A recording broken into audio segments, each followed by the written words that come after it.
Hello friends, शुरू करते हैं आज का टॉपिक। कल हमने बात की थी सांद्रक अयस्कों से धातु का निष्कर्षण। अयस्क का हमने सांद्रण किया।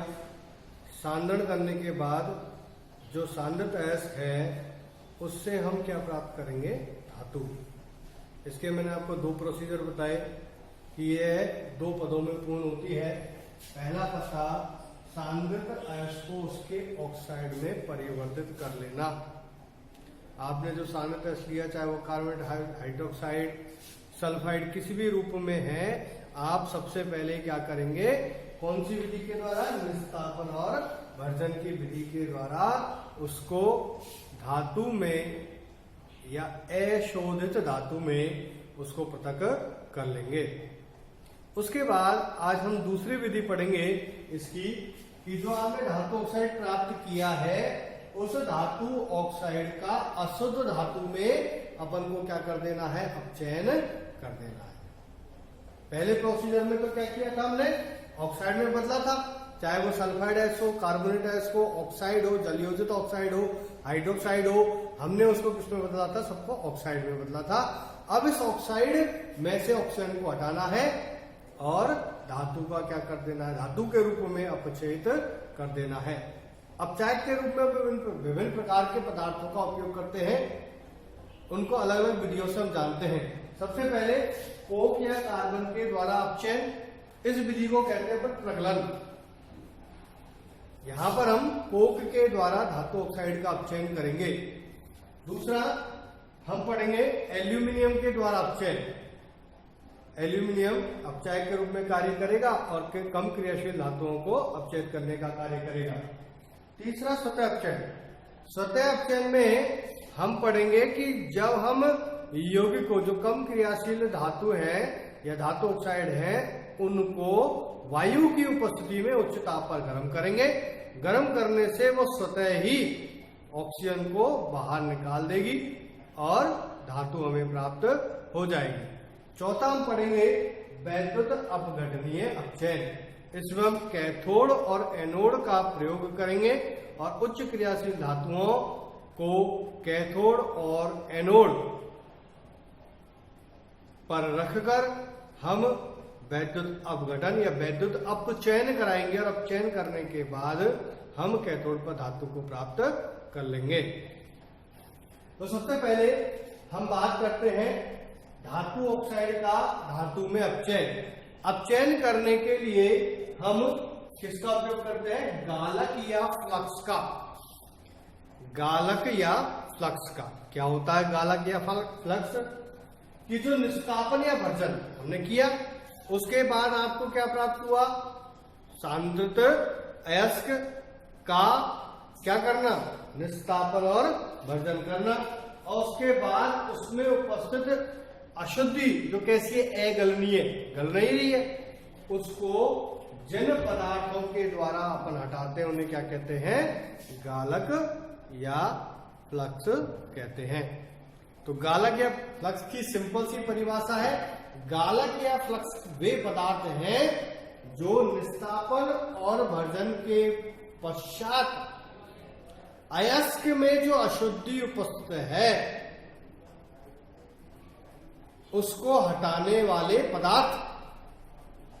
अब गालक दो प्रकार के होते हैं, एक होता है क्षारीय गालक और एक होता है अम्लीय गालक।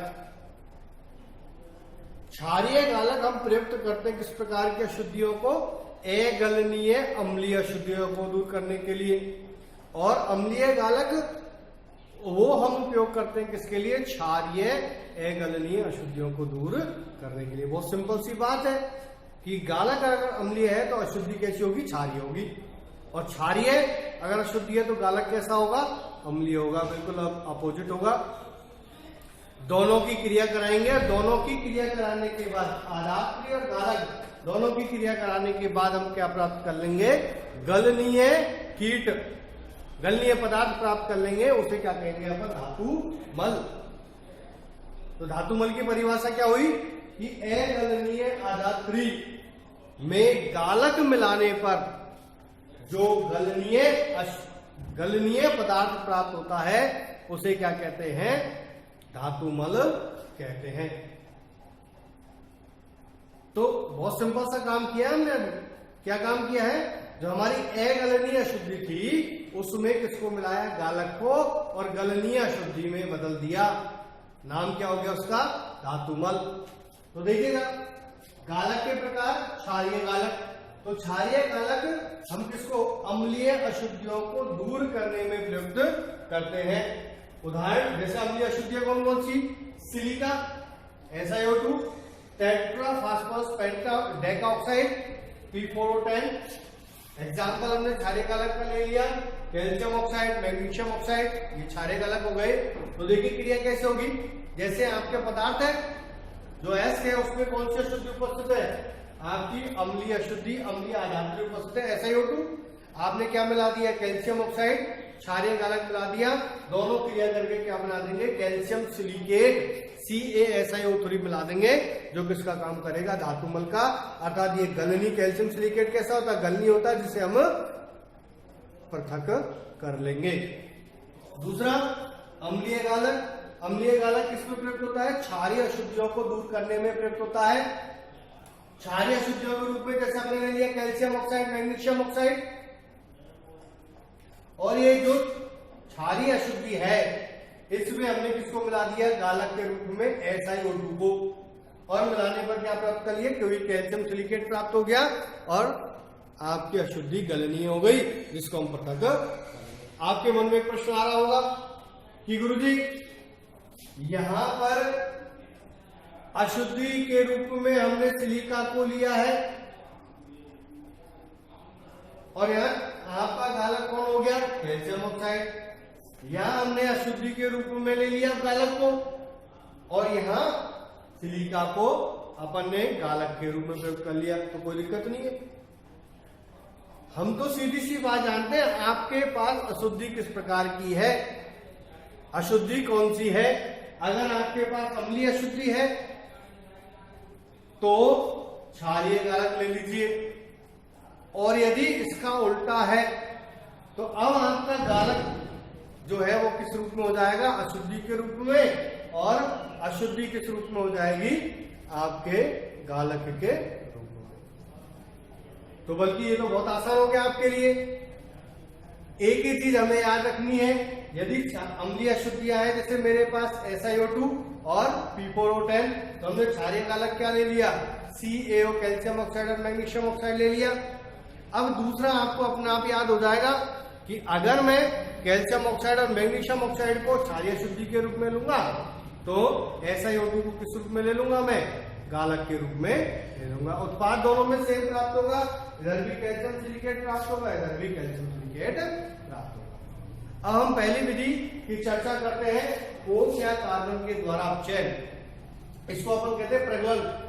तो प्रगलन की परिभाषा मैंने बताई कि भर्जित S को, जो आपका भर्जित S है, भर्जन किया हुआ S है, उसको उच्च कोक के साथ, कोक मतलब कार्बन के साथ उच्च ताप पर उसका धातु में अपचयन कराना या अपचयन होना क्या कहलाता है? प्रगलन कहलाता है। जैसे आपने ले लिया PbO लेड ऑक्साइड, कार्बन के द्वारा हमने इसका अपचयन करा दिया, क्या बन गया? Pb+CO lead plus carbon monoxide. इसी तरह से जिंक ऑक्साइड लिया, कार्बन के द्वारा अपचयन करा दिया, क्या बन गया? Zinc plus carbon mono oxide. इसमें अपन को बेसिक चीज ध्यान रखनी है, वो ये है कि कोक द्वारा अपचयन अपन किन धातुओं को करते हैं? Pb, Zn, Sn, FeCu। Pb मतलब lead, zinc, tin, iron, copper आदि धातु जो है उनके ऑक्साइडों का अपन कोक के द्वारा अपचयन करते हैं। तो ये मैंने आपको 4 प्रोसीजर जो है अपचयन के, उसमें पहला अपचयन पढ़ाया कोक के द्वारा। 2 बातें ध्यान रखनी है इसमें। पहली कौन सी? किन धातुओं के ऑक्साइडों के अपचयन में काम आता है? लेड, जिंक, टिन, आयरन और कॉपर, इनके अपचयन में काम आता है। किसके द्वारा अपचयन होता है? कोक कार्बन के द्वारा क्रिया होती है, और कार्बन अपचय के रूप में कार्य करता है। अपचय का मतलब होता है दूसरे का अपचयन और खुद का ऑक्सीकरण। दूसरे का अपचयन, अपचयन का मतलब होता है ऑक्सीजन की कमी, और ऑक्सीकरण का मतलब होता है ऑक्सीजन की वृद्धि। तो दूसरे का अपचयन, तो यहां पर पीबीओ में पीबी के साथ एक ऑक्सीजन उपस्थित है, तो एक ऑक्सीजन यहां पर है, लेकिन जब यहां से पीबी बना तो इसमें एक भी ऑक्सीजन नहीं है। इसका मतलब पीबीओ का क्या हो गया, अपचयन हो गया। किसके द्वारा हो गया, कार्बन के द्वारा। और कार्बन का स्वयं का क्या हो गया, ऑक्सीकरण हो गया, क्योंकि कार्बन में क्या है, अभी एक भी ऑक्सीजन नहीं है, इसमें ऑक्सीजन जुड़ गई, क्या बन गया, कार्बन मोनो। और तो 0 से एक ऑक्सीजन की वृद्धि हो गई, तो क्या हो गया इसका, ऑक्सीकरण। इसे कहते हैं अपचयन। धन्यवाद। अगला वीडियो को लाइक और शेयर करें, सब्सक्राइब करें। धन्यवाद।